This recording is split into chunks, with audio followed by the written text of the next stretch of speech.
Amontes'TV. Welcome to my world, Amontes'TV. Welcome to my world, Amontes'TV. Amontes'TV. Yeah, it's your boy Urban High, aka Urban Philosopher, Amonte from Amontes'TV.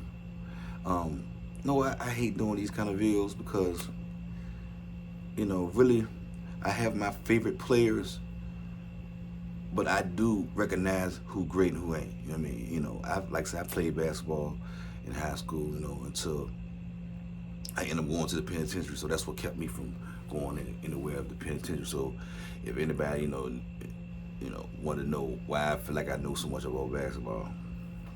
But Kevin Durant did not join a 73-19. Let's get that straight off the top.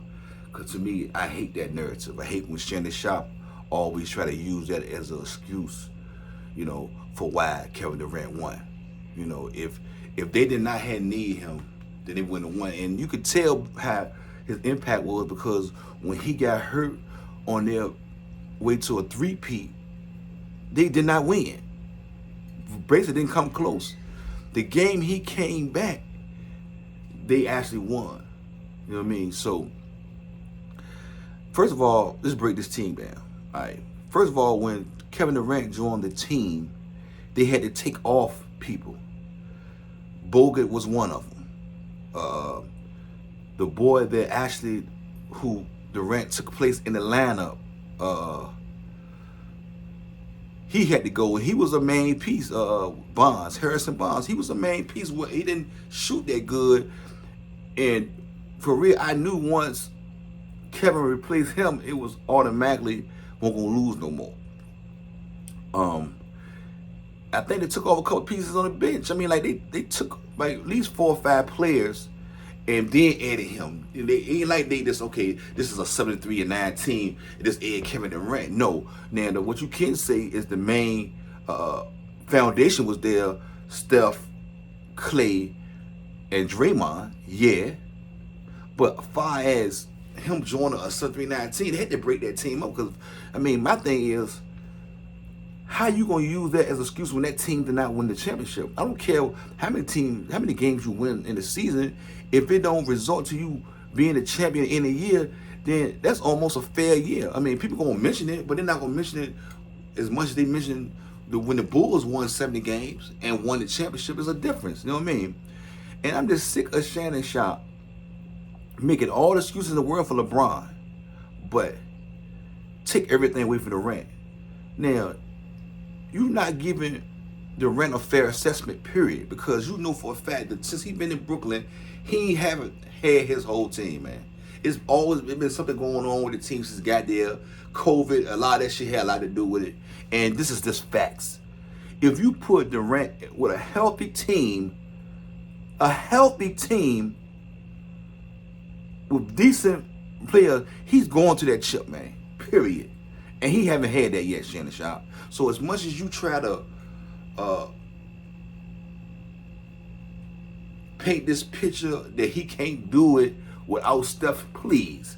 And if you keep forgetting, he did go to the championship with Russ. And if you didn't look at his numbers, he was 50% through the whole championship, average over 30. He did his part, man. So, for 1 minute you talking as a team game, but then you act like that he have to do everything, because he didn't have to do everything. He did his part. 50% from the field, and you shot and you average over 30 a game, man. That's just unreal, man, in any situation. So, so let's close this chapter of this 73-9 narrative. Come on, man. The man haven't had a whole team since he left Golden State. That's just a fact. Now, Steph and them there, they won, and now they trying to say, well, he won without another superstar. So now y'all disrespecting Klay Thompson. He's disrespecting Draymond Green, even though I do think Draymond Green is a top-notch role player. But he is also their engine on that team. Then you had all these other dudes like Poole and Porter. All these dudes came on and played very well. And don't forget Andrew Wiggins. For real, if he ain't a superstar, he right under him. His potential been there. He finally met his potential. And then you go disrespect him because you want Steph to win so bad, he finally got him a MVP. And to be honest with you, the one they gave to Andre Iguodala, I feel like they supposed to give that to Steph because they is Steph team. But the point is, Kevin Durant saved that dynasty for Golden State, plain and simple. You know what I mean? And of course, he wasn't happy to see. And then I'm tired of this other narrative too that he's quitting on his teams, and that's not true, man. For first of all, he played his limit, at the Thunder. He stayed there and did all he could do for 9 years. Come on, man, what more can you ask for? The King didn't wait but 7 years before he decided he wanted to go to Miami and join up with 2 other All-Stars. You know what I mean? Because, and see, this whole Shannon Sharpe thing, he tried to make it different because Golden State already had their so-called core together. But I don't give what you talk about.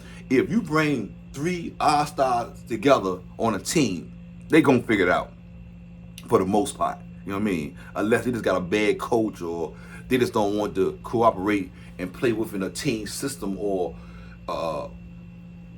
narrow down their skills a little bit just to coincide with the team.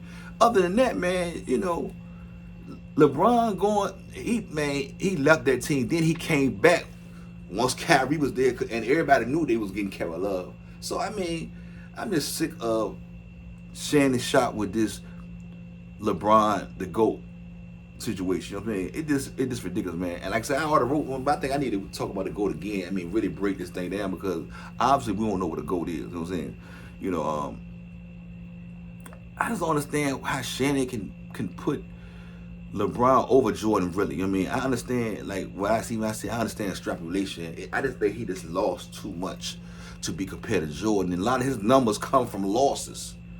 You know what I mean? But you know what? I'm going to break that down in my next video. You know what I mean? Because I really appreciate y'all listening to me and giving me the time to air out and vent, because that's why I feel like I'm venting. I'm always feel like I'm always defending what seemed to me to be the underdogs. These underdogs be great players. Like Kobe, Kobe's the most disrespected player of all times, and I'm going to speak on that too. So until next time, man, I appreciate y'all listening to me. This your boy, Urban High, Urban Philosopher, aka Amontes'TV now. Peace.